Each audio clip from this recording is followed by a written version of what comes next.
take you home. Hello and welcome to the Help My Unbelief podcast, the number one Christian podcast designed for the unbeliever.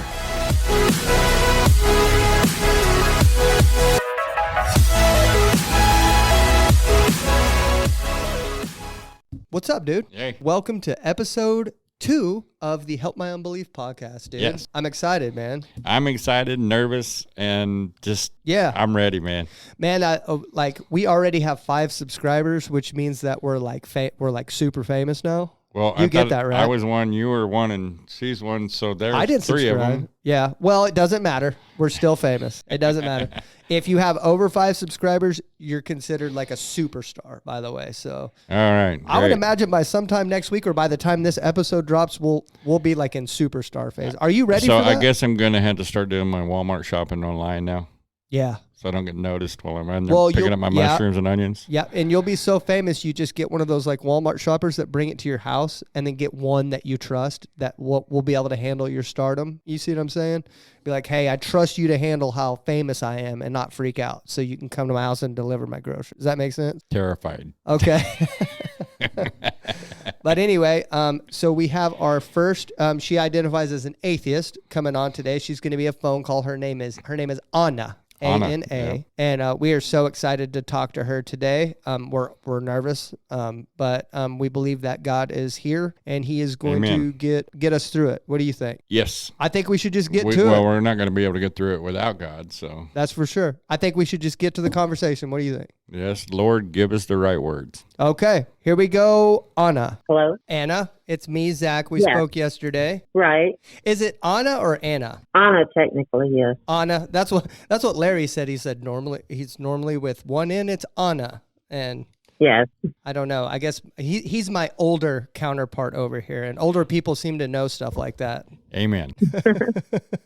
Experience. You can't give away experience, right? So right. we're gonna get right into it if you don't mind. Normally we shoot like a little bit of an intro, but we were running late today, so the phone call's the first thing we're shooting today. So we're gonna get right into it, okay? Okay. And if you have to go, we can go for 2 hours or we can go for 30 minutes. If you have to go or whatever, anytime that you want to stop the conversation, just let me know, okay? Yeah, okay. Okay. Just raise your hand.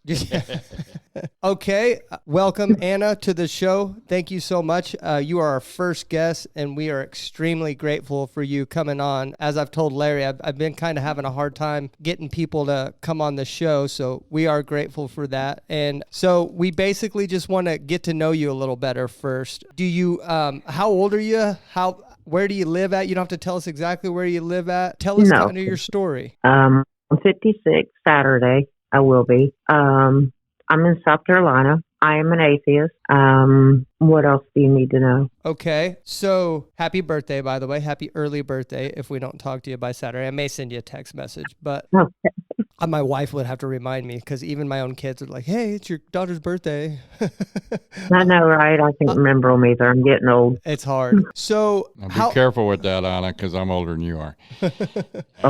How long have you been an atheist, or did you start off believing in God, or how long have you been an atheist? Well, that's another misconception about atheists, I guess, is that when we're born, wherever we're born at, I mean, of course, there's many different beliefs out there. You're indoctrinated into whatever religion that you're born into. Does that make sense? So technically, we look at it as we're all born as atheists, and then we're taught to be whatever religion our family teaches us. Okay, I got a question. So, go ahead. With the way you just said Fair that, enough. you're born as an atheist. With that outlook on there, I mean, I can understand that to a degree.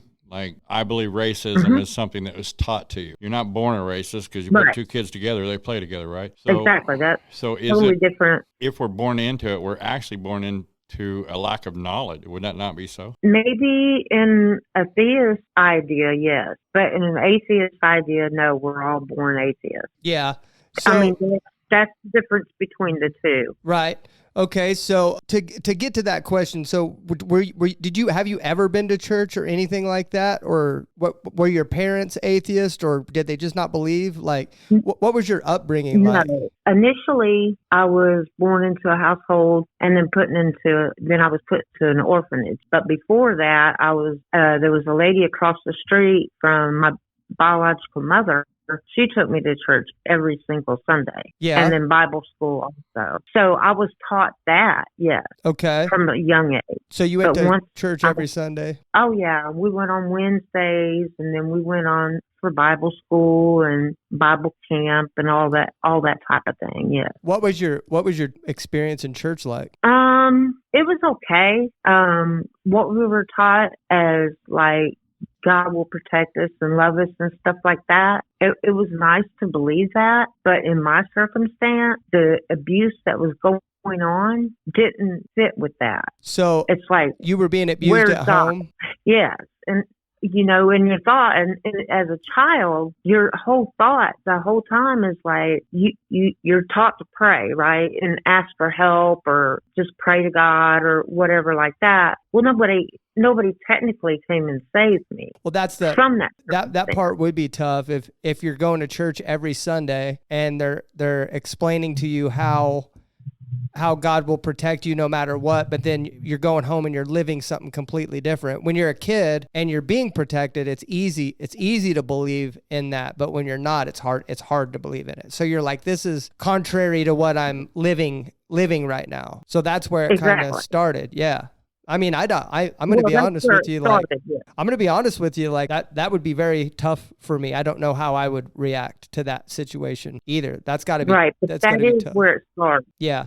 And so, because, was that like it? Were you being abused in the orphanage, or like did you have a home that you got adopted into? No, I was never adopted out. I was put in an orphanage. I went to a few children's homes, and they don't really push religion on you in foster homes, or especially the orphanage. It's kind of like, you pick your own path. They don't really push that on you, because I guess it's against the law technically. Yeah. To push religion on people. Like even when I worked as a nurse, we couldn't tell people, you got to pray before you eat. That's against the law. Yeah. Yeah. So I didn't really fool with it much when I was in the orphanage or in the children's home. And then, I'd say like 13 years old, they sent me back to live with my biological mother, and she was this big time Bible thumper. And I don't know how else to word it. Constantly talking about God and this and that and this and that, but not living by that same rule she was preaching. Yep. Does that make sense?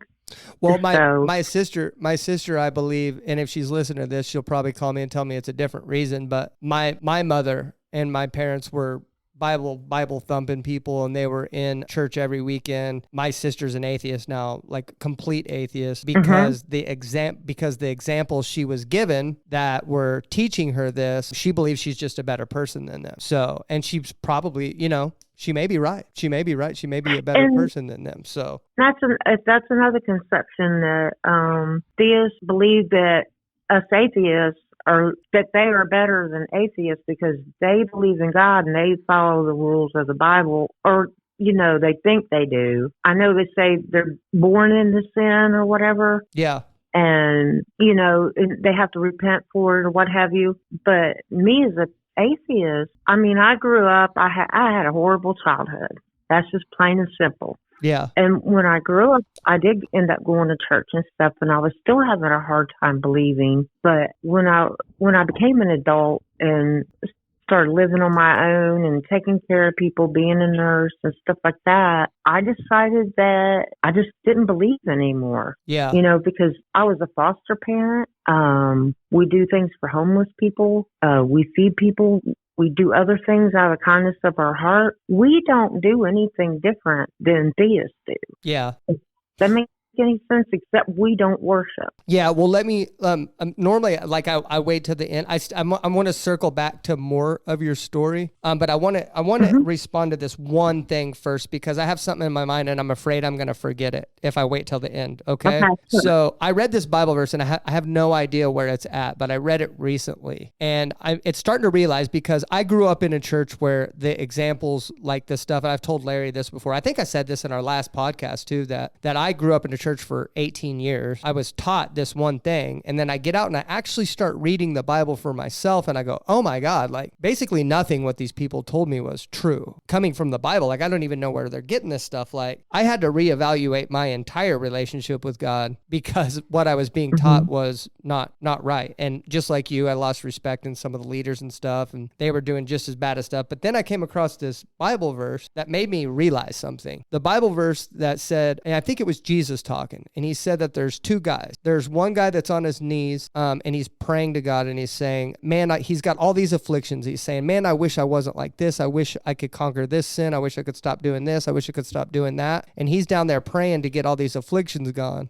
And then there's this another guy standing behind him and he says, man, I'm glad I'm not like that guy, right? And Jesus says it's going to be better for the guy in the end that's on the ground than it is for the guy that's up judging him. So what I learned was, after reading the Bible, was the way that actually the majority of Christians act is they're living in falsity compared to the way Jesus wants them to act. Does that make sense? Yes, they're very judgmental, especially against atheists. So can I say that maybe that they're wrong? They're wrong for acting that way. Does that make sense? Like I'm not condoning that at all. Well, are they wrong? Not necessarily. Are they disrespectful? Yes, because you're not supposed to judge. No, in fact, I mean, just based off that Bible verse that I told you, I don't remember. Larry's looking it up now, but based off that Bible verse I just told you, the people that you're talking about are not acting as Jesus would want them to, which makes them not acting like a Christian at all, in fact. You know what I mean? Right. Yeah, you're right. We're to enter into each relationship with love as the lead. And oftentimes churches get a little bit more zealous than there should. And I don't believe that that's the way that we're supposed to be about things. Talking with you respectfully, you talking to me respectfully, that's what we're supposed to do. And leading is the best way to actually lead somebody, is by actually your actions leading what you're doing. I'm not as versed as I need to be to find that. I know exactly the one that he's talking about. You do? But there's that reason why. It was because that the one that said, I'm thankful that I'm not like him. Yeah. He had pride in his heart. Yeah. And pride is like the main thing that gets us off track with God. He was glad he wasn't afflicted with all those problems, but in the end, that guy that's down there had a repentant heart. Well, and also that guy's going to go through and overcome so many different things that he's probably going to be a better person in the long run anyway. You know what I mean? Mm-hmm. So, okay, back to you, Ana. So basically what I'm hearing right now is that you had a lot of terrible examples of Christianity in and out of foster homes. And then, okay, so what happened when you graduated and you got out on your own in adulthood? What's your profession? Are you retired? What do you do? I'm retired now. No? Okay. Well, what have you done for a living? And what has happened since you've graduated from these orphanages? And tell me about your life more recently. I'm retired. My children are grown. They have excellent morals. Nice. Very good conscience. They weren't raised in the church. They were let to be whatever they wanted to choose. It ain't like anybody said, you got to be this way or that way, or you got to believe this, you got to believe that. There was none of that in the home. I raised them on my own. And they're great, productive citizens. They're great parents. I have grandchildren. They turned out really excellent considering the examples I was shown. Yeah. And I'm not just talking about the church, any church for that matter, but I'm talking about the examples I was shown with all the people around me in general. Yeah, my best friend's an atheist, and he's like the only person I would trust with like my wife and kids alone. Well, right. I mean, I know Larry, I would trust you. Absolutely, I would. But my best friend's an atheist, and before I started coming to church here and I started making more friends, he's the only one I would have trusted around. I mean, do you still try? I'm sorry, I didn't mean to interrupt. No, but you didn't. I'm like, do you still try to convert him? No, in fact, like he's one of the only atheists I won't try to convert because I respect our friendship enough. I pray for him in private. I hope that he will, and which him more than my sister, I can see him coming to know the true God someday, more than my sister. But those two main people in my life, no, I do not try to convert them at all. I just pray for them in private. I feel like I don't want to ruin my relationship with them. I don't want to challenge our relationship because, so like he's my best friend, right? And so he knows about this podcast, right. And I'm very involved in my church. He is wonderful. He allows me to talk about God whenever I want to. He's wonderful.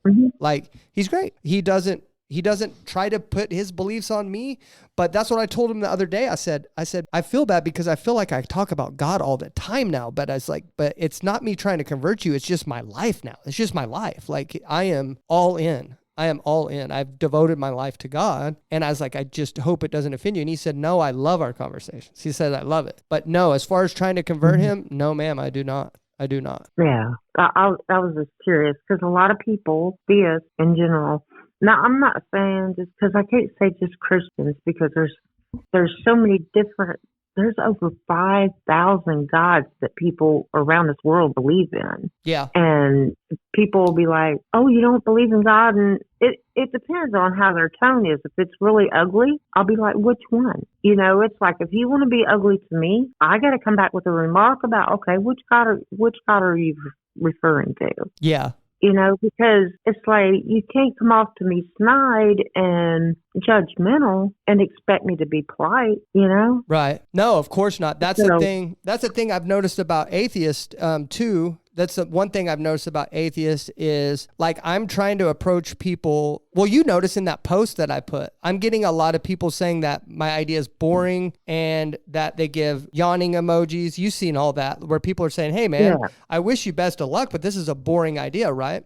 Well, I'm doing that on purpose. I'm doing that on purpose because this podcast is literally for people who don't believe in God. Because that's why I created it. I created it because I was like, hey, Christian media doesn't have a platform for people that don't believe. Everything that Christian media does is for the already believer. And that's kind of against what Christianity is all about. So that's why I wanted to create this platform for atheists, right? But in order for me to do that, the worst thing I could do is make this a debate platform and then create a whole bunch of enemies. That's the worst thing I could do, right? Well, now, So what I'm doing is I'm trying to be respectful, but how that comes across is boring.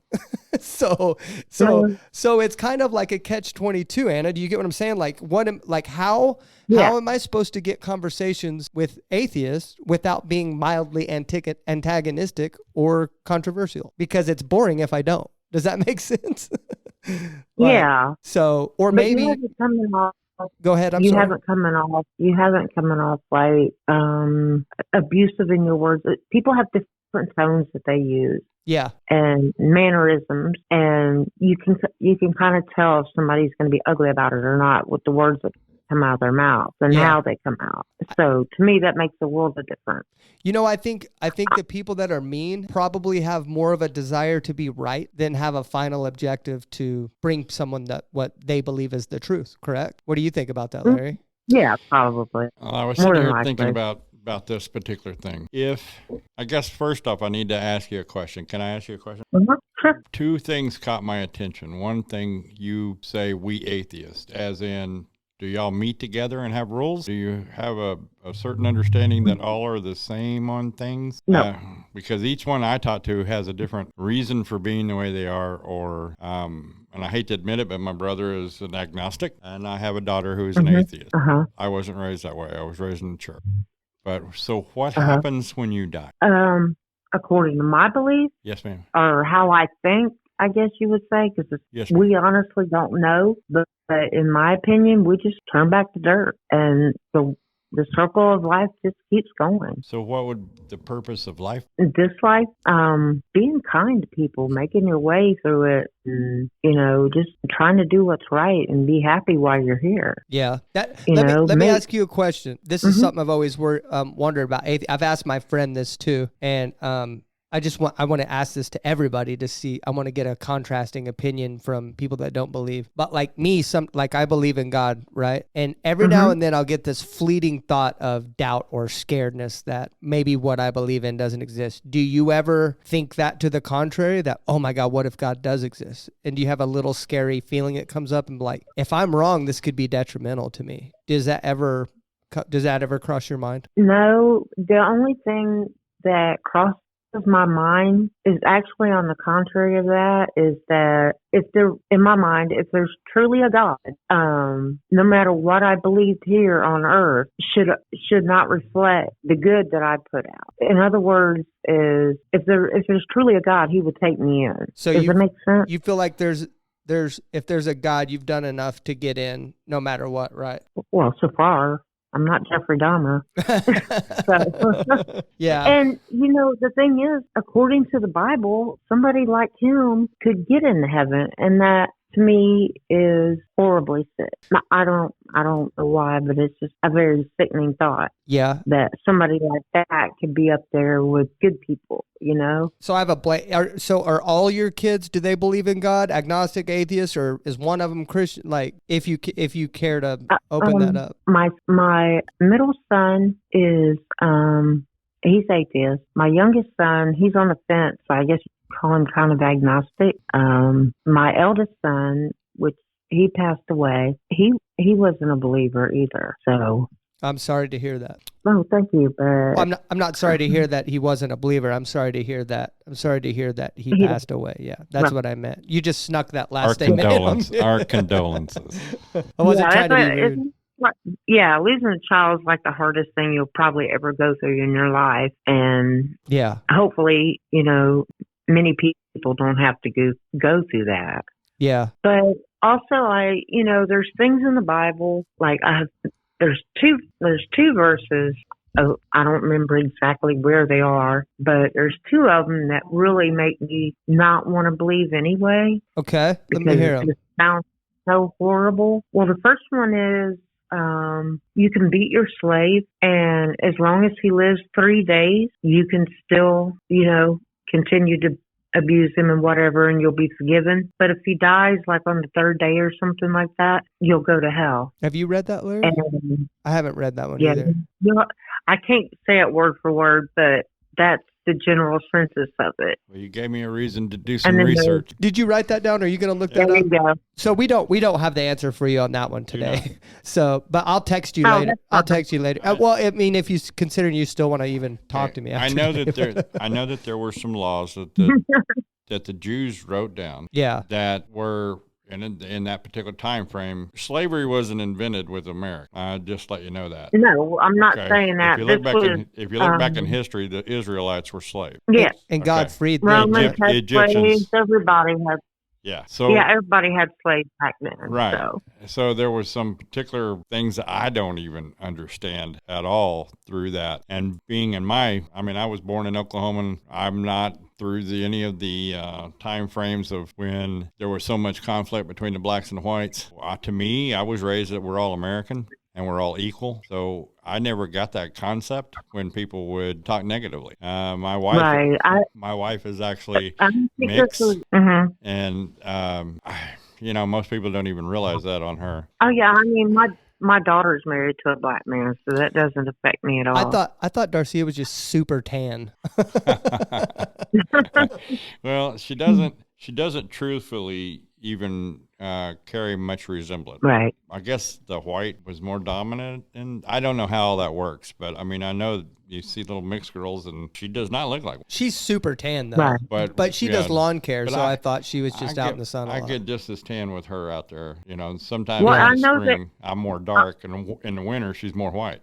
Yeah. Yeah. Well, in this Bible reference, it doesn't point out black or white. It just says your slave. Yeah, well, right. she's just saying the moral concept that you should be able to beat your slave, live 3 days. And back then, there was also a financial issue. If somebody loaned you money, you could not pay that debt. You became their slave. Yeah. Through that debt. We don't believe in that kind of stuff anymore. Through the different changes in our cultures. Well, in Oklahoma, like 30 or 40, maybe it was more like 50 years ago, you could be careful. I'm 60. Well, Well, I'm just saying. Well, it wasn't that long ago. It was less than 100 years ago, right? It wasn't that long ago that you could beat your wife with an object that was no greater than the size of your thumb. Which your thumb, you could probably do some damage, but mine, not so much. You know what I mean? But that's a serious law. I swear that was a law. There's yeah. also a law that you can't spit on the side. Well, you know? and So in Yukon, there's some laws that's pretty stupid. There's a law that you're not allowed to eat a cheeseburger walking backward in Yukon. Seriously, someone must. I'm looking at him with complete disbelief. No, really? I will prove it to you later, but I promise it's in Yukon. It's a city ordinance. But anyway. Okay, what's your second one? Yeah, what's your second verse? Well, the second one is if you were born a bastard, you have no chance of going to heaven anyway. And it goes on for generations of your children, generations and generations before you actually have a child that can go to heaven. I'm blown away. Well, Jesus was technically born without an earthly father. Yes. Well, I'm just repeating what I've read. Yeah, I know. I understand what you're saying. Okay, so let me. I'm not saying that here nor there. That's what I've read. Yeah. Yeah. I got you. You are way back in the Old Testament, and I'm a firm believer in the Old Testament, but I don't even have that. Larry? Okay, hold on. I'm going to take a pause for a second, and I'm going to chew on Larry for a second. Larry, we are in a podcast, and we have microphones, okay? Uh-huh. When you move your head, remember you got to take this thing with you. Yeah, I'm sorry. Or you got to talk into it, okay? All right. My bad. Thank you. Continue. But, yeah, I'm going to look it up. So, it might be Old Testament. To me, it's irrelevant. There's lots of things in the New Bible, too, that shouldn't be there. For example, God made Adam and Eve. Correct. Right? We're on the same page with that, right? We both agree with that. Yeah. Okay, yeah. We all three agree with that. Yeah. Well, he made a mistake. It didn't turn out the way he wanted it to. So he gets Noah to build this ark, and Noah and his wife or whoever, go on his boat, take all these animals and stuff like that, and start all over again. Kills everyone just to start all over again. Mm-hmm. Yeah. But God, quotation marks, whatever you want to say, killed all these people just so he could start all over again. It doesn't. Okay. I completely understand, but you have to go. That doesn't ring with me. Right. I get you. It's one of the harder things to understand and to grasp, I guess. Yes. First off, we have to recognize that there was a creator before we could do anything. The second thing is that he created man to serve him on his own desire. Free will. It's called free will, yeah. So with that one factor, it wasn't that God made a mistake, because that's not possible. It is that man chose the God of this world, and the God of this world is Satan. Do you understand that? Yeah. I truly believe, I get what you're saying, because I have some issues in the Bible too where it makes my stomach pit. But here's where I have an issue. I approach the Bible differently than you because I have a hard time believing that God doesn't exist logically. Right. Logically and through science. And this isn't like saying that I think you're dumb because you believe, because there are very intelligent atheists that tell very intelligent Christians that they're dumb for believing, and then very intelligent Christians are going like, what are you talking about? I feel like you're an idiot for not believing, right? Right. Well, I believe it, and I'll go over just briefly of why I think you can logically prove God exists, but I wanted to ask you a question first. It's just on my mind. But if Christianity was true, would you believe in it? If it was proven without a doubt, yes. No, I'm not saying if it was proven. I'm saying if it was the truth. If it is the truth, like right now, would you believe it, and would you join its principles? I should say, not join us, but join its principles like on your own is what I'm saying. If it was the absolute truth, if Christianity was the truth, that's what I'm asking. Is would you believe it, or would you be a Christian? That's what I'm asking. I don't think that I would, because I don't think that I agree with a lot of what the Bible says, that what we should do and what we shouldn't do. Yeah. And it's very conflicting. The Bible is very conflicting. One story says this, but the other story says that, and I would have a really hard time with that. You would be okay with going to hell if it was true? This is not me saying, Ana, you're going to hell if you don't believe. I'm asking you would be okay with spending eternity in hell if Christianity was true? If I could prove, yeah. If I could prove that it actually existed, I mean, without a reasonable doubt, Yeah. no, I wouldn't choose to go to hell. Yeah. And I'm Does not that trying to make sense? catch anything. I'm having a conversation with you because really at the end of the day, like you're talking to a rookie right now. So I'm not trying to catch you anything. I couldn't even possibly catch you in anything if I wanted to. This is just me being curious because here's the way I look at it, right? I hate having a headache. I'll do anything to get rid of it. And if hell is an actual, real, literal place that has never-ending torment and pain, I don't want to go there, and I don't want anybody else to go there either. And the way I look at it too, like with someone like you, is if you did end up believing Christianity was real on your own, you could just be different than all those people that you don't respect in the religion. You know what I mean? You could be, that's how some of the greatest leaders came about in Christianity was they broke away from the main church. They broke away from those people that were those terrible examples, and they said, you know what? I actually believe this is true, but these people really suck at this. And so I'm just going to do it and not suck at it. Does that make sense? I'm trying to be as less vague as I can. I see your point there, yeah, because I know several people that, especially, I live here in South Carolina. We are in the Bible Belt. Are you? There's church. I bet there's 10 churches just on this little 10-mile road we got here. Yeah. And, and... What town do you live in, just curiosity? She might not want to say. I live in the Aiken area. Yeah. If you say it, I'll edit it. I'll edit it. She probably doesn't want to say what town she lives in. No, it's in the Aiken area. Aiken, she said. Okay. Mm-hmm. My daughter lived out there. My daughter lived in Anderson. Okay. Is it Anderson or Andersonville? No, it's Anderson. Yeah, okay. Yeah, she lived out there a few years back. Nice. So that's why I was asking.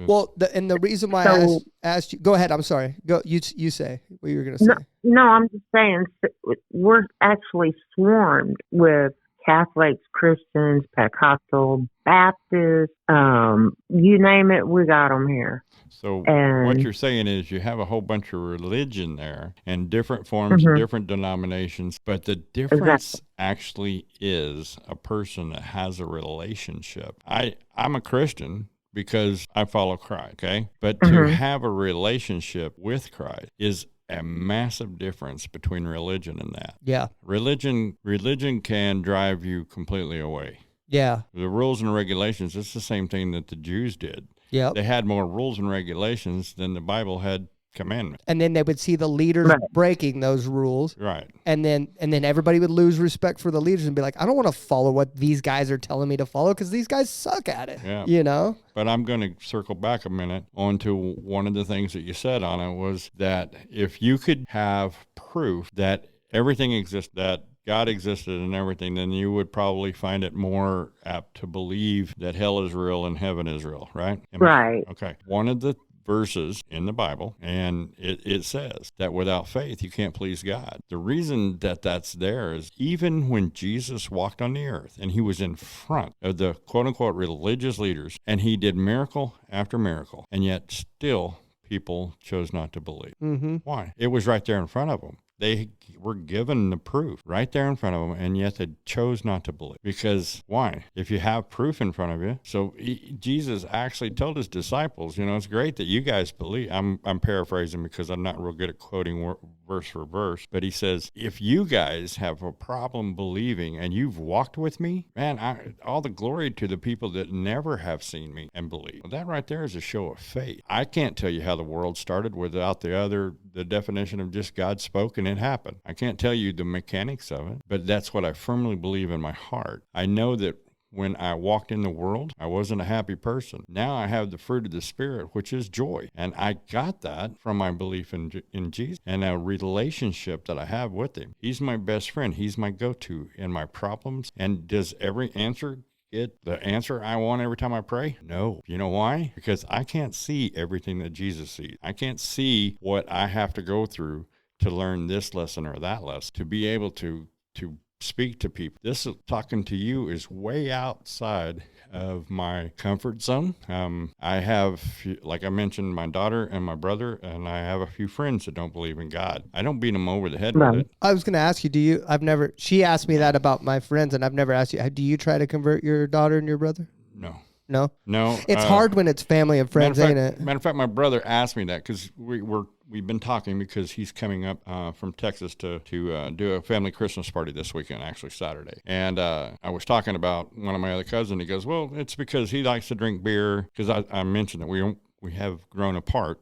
I don't do certain things anymore. I've walked away from that lifestyle. And he said, well, it's because he doesn't want to get beat up over the head with your Christianity that you gotten into. I was raised in the church. I walked away because of my flesh. I came back, and I've seen so much difference in my life, just the changes in it. But with trying to stay on focus here, my brother said that, and I said, listen, Mom raised us. We were all told about religion. I don't need to tell you guys anything because you have the knowledge. If you have the knowledge and you don't believe, it's far worse on you than anything I can do or say. And all I'm going to do is drive you away if I'm pushing. Yeah, that's what I believe too. Right. That's what I believe too. I believe if I tried to preach to my sister and them, they would just go further away. All I can do is love you unconditionally. And hopefully, like Ana too, like maybe set a good example of what Christians like, because it sounds like Ana's had pretty much nothing but bad examples. She's had religious experience. Yeah. And so like, that's all you could be, is a good example for them, you know? But yeah, Ana, that's why I just wanted to ask that if you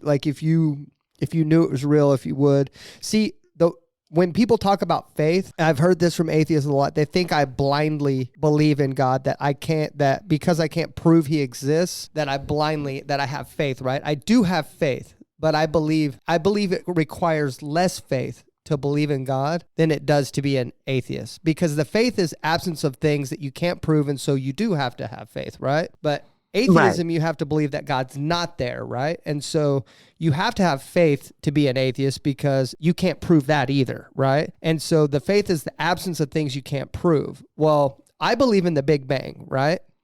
I believe the Big Bang happened, and I believe the Earth had a beginning. I believe the Earth had the beginning, and then the Big Bang happened, and the universe started expanding, and it's still expanding to this day, and it continues to expand. And the law of thermodynamics, I believe, say that we have a finite energy source in the universe, and so there's a beginning and there's an end, and that the precision it took to make sure there was life on Earth, like let's take oxygen for example. Oxygen, for example, 21% oxygen, right, on Earth, and if it was 2% less or 2% more. If it was 2% more, fires would just break out and Earth would burn up. If it was 2% less, everybody would suffocate to death, which is crazy.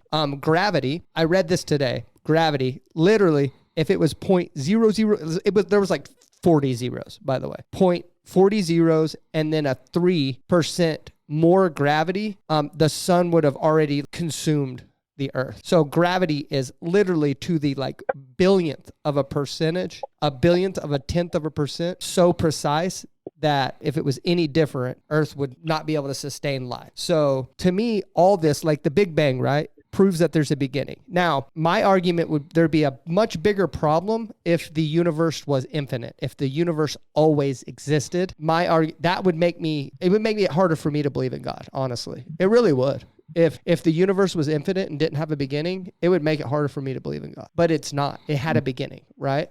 And because there's a beginning, there has to be a beginner. And I believe not only does the fact that there's a beginning, but I think it shows the Creator's attributes too, that he's always been around. He's infinite. He's an infinite being because he's outside of space and time, because he created space and time, because what we're living in is space and time, but time doesn't exist to God, right? Exactly. But you know what? Do you know what made, I'm talking to Ana, by the way, and you. I may have told you this already, but I don't know. But do you know what made me believe in Jesus? Ana, have you ever heard of the Gospels? Matthew, Mark, Luke, and John? Probably. Do I remember it? No. Okay. So the reason why is I didn't want to waste your time if you'd already heard of them. But the Gospels, Matthew, Mark, Luke, and John, they were written by Matthew, Mark, Luke, and John. And one of them was Jesus's brother, right? And then the other three were Jesus's disciples, right? Correct. But they were eyewitness accounts. They were eyewitnesses accounts of Jesus' birth, death, resurrection, and then ascent into heaven. No, that was Acts, right? But anyway, it was written by four different people, four different eyewitness accounts of Jesus' deity, essentially. The fact that he's proven that he is God. Well, when I was reading it, that's where people say there's a lot of discrepancies. There's a lot of contradictions in those 4 books and stuff like that. Well, I used to be a chief of police, and for a living, I would have to read over my officers' incident reports. They would have to write down on a report what they saw if like an incident happened, like say a bar fight happened, and all like say there was 4 of us that went there, right? And we'd all 4 have to write our own account of what happened there. And dude, we could all write the same. And they're all going to have a different story. They're all going to be different. But, and I'm meaning this because I am tying this to the Bible, obviously, so I have an objective behind this, but it's the truth. It's the truth that they'd be like, dude, that guy had yellow hair. Or that guy had a blue shirt on. And I'd be like, no, he didn't. He had a green shirt on. Another guy would be like, dude, he had a yellow shirt on. Are you kidding me? I'd be like, no. And then we would go back and look in the bookend photo or whatever, and then we'd all see who was right, and we'd all roast each other, right? And then I would be wrong sometimes. I'd be like, how in the world? I could have swore like that happened. Or there was a pond in the middle. Like sometimes we'd say, well, there was a puddle in the middle of the parking lot. And the other, no, there wasn't. Well, where'd you get there was a puddle? Then we'd go back. There wasn't no puddle there. You see what I'm saying? Like your brain, whenever when you're in high intense situation, your brain either removes or creates scenarios that's not there. So when I read the Gospels of Matthew, Mark, Luke, and John, I was convinced that these human beings were telling the truth of what they saw. Because here's the thing. Did they have some differences in there? Yes. But the overall message was that Jesus was born from a virgin. He is the one and only Son of God. He died on a cross. He was buried in a tomb, and the tomb was empty, and he rose again, and he ascended into heaven. That was the main message of it. But there was some discrepancies in there of as far as like descriptions, but it looked like human beings that saw the same thing, that all were there, you know? So that's what made me believe in Jesus. I was like, whoa. And that's all like real evidence to me. Different points of view.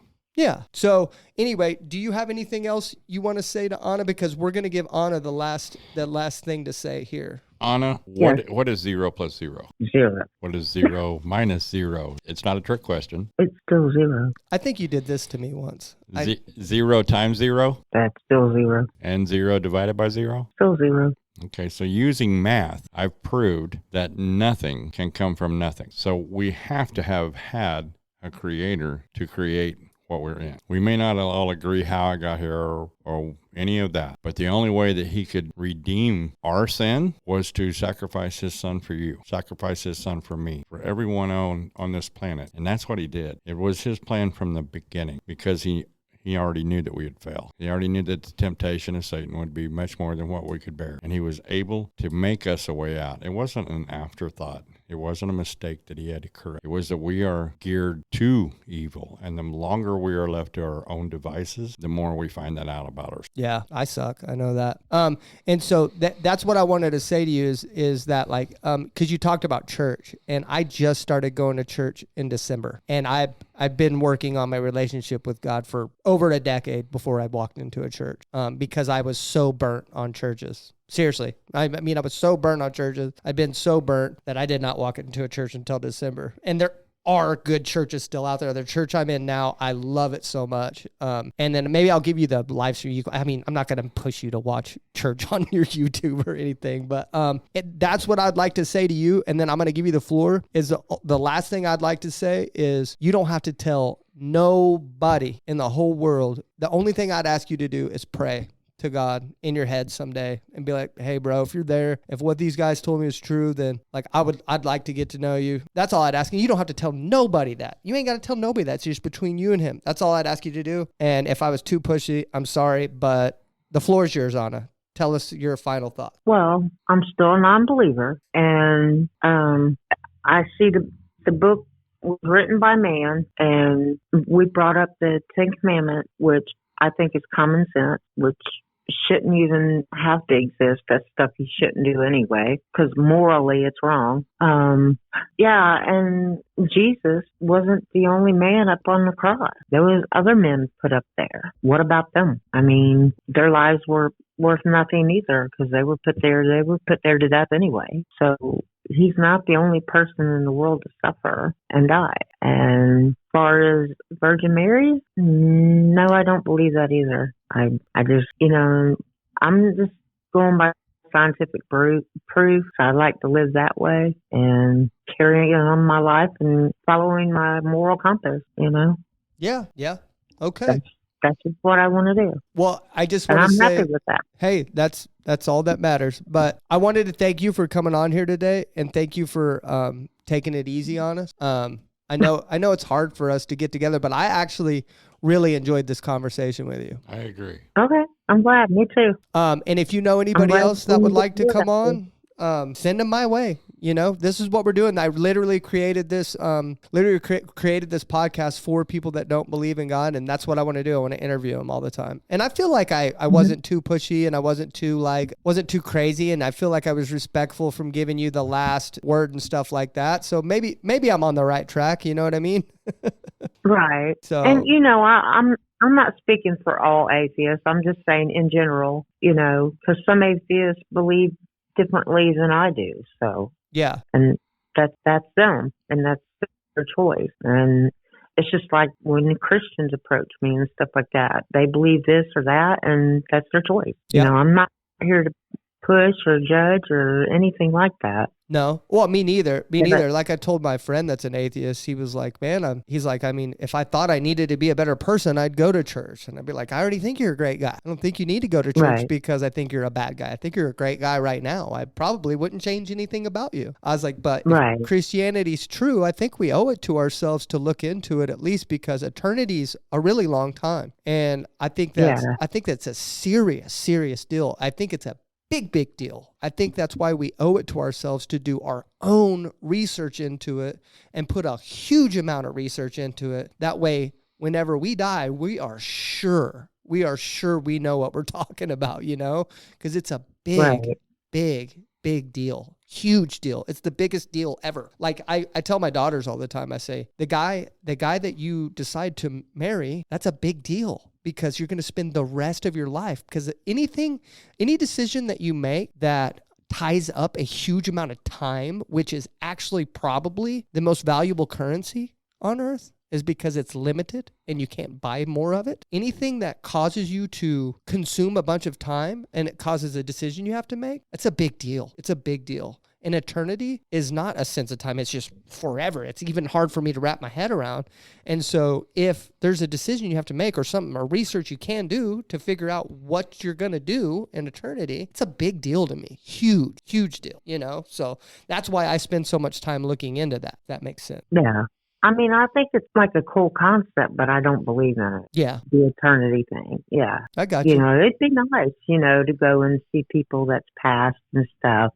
But to me, that's just not what I believe. Yeah. And it's important for theists to know, no matter what their religion is or anything, when they approach an atheist or somebody admits that they're an atheist or whatever like that is to them, that they're not like jumping down their throat or, you know, defriending them or being very judgmental to them, because that just pushes farther away from even caring about what they have to say. I agree 100%. So if you're a Christian and you're listening to this and you're any way associated with me, Larry, and I think I speak for you as well, but you can speak for yourself because you have a microphone. You just might not talk directly into it. But if you are a Christian that associates with me whatsoever and you do not treat an atheist with the respect because they are a human being, then I don't want anything to do with you. I'll say that right now. I will look into the camera and I'll say, I don't want anything to do with you. All human beings deserve the same amount of respect. Do you agree? Yes, I agree. The final two commandments that God gave us was to love your brother and to love God. Yeah. Yep.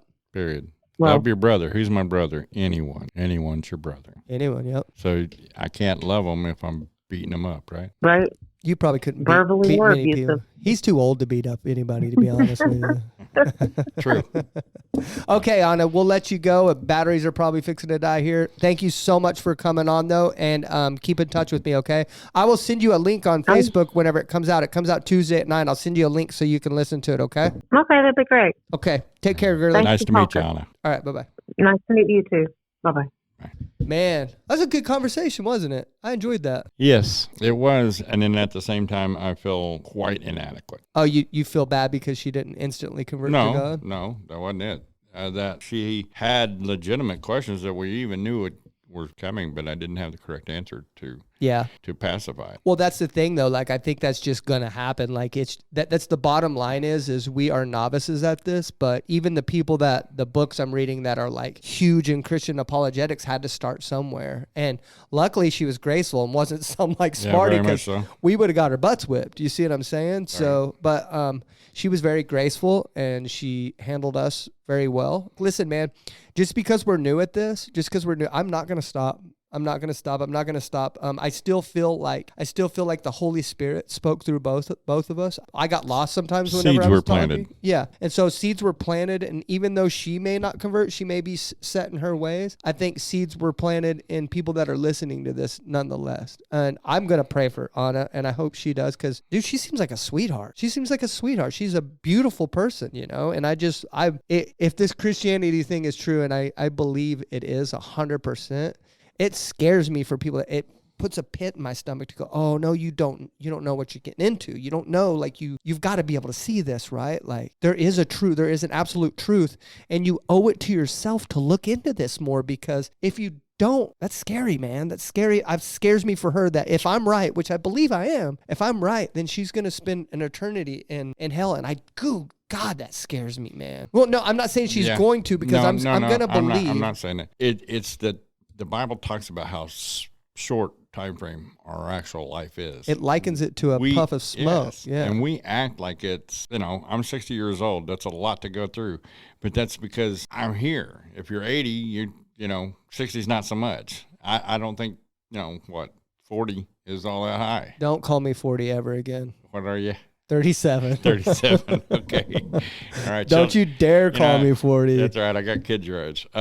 Being that young, I remember vaguely what it felt like to be 30, 34, and I have forever ahead of me. Dude. Feels good. Yeah, I have forever ahead of me. Now I'm 60 and I have less time ahead of me. And when you get to be, my dad's 85, he's got less time ahead of him. So when we see that our time frame starts getting shorter, I can't comprehend that it stops there. I know, because of what I believe, is my soul is eternal, and that is forever. Mm-hmm. And forever we cannot comprehend, because that's trying to understand an infinite time with a finite mind. Mm-hmm. I don't have the capabilities to understand that. Yeah. I don't have the capabilities to understand every ideological thing about God. Yeah. I don't have the capability. Yeah. For me, that's where faith comes in. Tavars. Tremendous. Yeah. Can you mute the phone portion now? Thank you so much. So through that process, that distracted. I lost my train of thought completely. Okay. Well, what we were talking about is the concept of eternity. And you're right, man. Like that blows my mind, because like I know you say that like you remember what it was like to be 37, and that was like a long time ago for you, whatever, but now you're 60 something. Well, I remember what it was like to be 21. 60, not 60 something. 21. Well, okay, gotcha. See, we're both disrespectfully adding numbers to each other's ages, and that's just not fair, right? Now, do you see how it feels? Okay. Okay. I understand. You're actually 67. I'm sorry. But anyway, I'm kidding. But anyway, what I'm saying is like 21 was yesterday to me, and I'm 37. And that's why I try to sell to my kids too, is the fact that time goes, like, I know you're almost 13. I get that. And I know time's creeping by right now, but tomorrow you're going to be 18 and you're going to be on your own. That's what I said. Do you remember when we moved to Hinton? Do you remember when we moved to Hinton? That was 5 years ago. It feels like yesterday, didn't it? She's like, yeah. I said, one more of those and you're a grown up and you're on your own. One more. That's it. One more of what we just did and you're a grown up. So you've got to sell it to a younger person that you don't have very much time. And then you get older and you go, oh man, I really don't have much time. Which that's why I say that's the most valuable currency. That's why I spend so much time researching into whether God exists or not, because I think we owe it to ourselves. And then once you come to the conclusion that God does exist, you need to look into what you need to do to get there, right? And which in this case, there's evidence. There's only one door. There's evidence that God sent his one and only son to earth. His name was Jesus. He lived a perfect life. Oh, that's one thing that she said I didn't. Right here. Y'all need Jesus. She said Jesus isn't the only person to suffer and die. And I didn't respond to her because I did give her the floor. That is correct. Jesus isn't the only person to suffer and die, but he is the only perfect person to ever suffer and die. He's the only one without sin that suffered and died. He's the only perfect person that suffered and died. And that's why his sacrifices was different from everyone else's, is because he is the only perfect person. Even on the cross, he was identified by another person hanging on the cross, and another person rebuked him. Yep. I mean, so even in death, sometimes it's beyond our comprehension to understand it. Yeah. So, although I'm sad that like we didn't get an instant like conversion, like but it's probably never gonna happen. It may never happen. I think we gave Ana something to think about at least, and if not, hopefully we gave someone else something to think about. I'm just grateful we got to meet a sweet person in Ana. Like she was really fun to talk to. So thank you, Ana, for coming on, and thank you guys for listening. That was our first guest that we had on. Thank you guys so much for listening to this show. Do you have any closing words to say? Merry Christmas. Merry Christmas. We're still a long ways away from Christmas. You know? We'll say that again 25 soon, days. I'll be saying it every week. Okay. But no, really, I just appreciate you taking the time to listen. Yep. Okay. Thank you for listening to Help My Unbelief podcast, and we're out. I'll take you home. Thank you so much for listening to the Help My Unbelief podcast. Please don't forget to like, share, and subscribe, and more importantly, tune in every Tuesday at 9 a.m. for new episodes.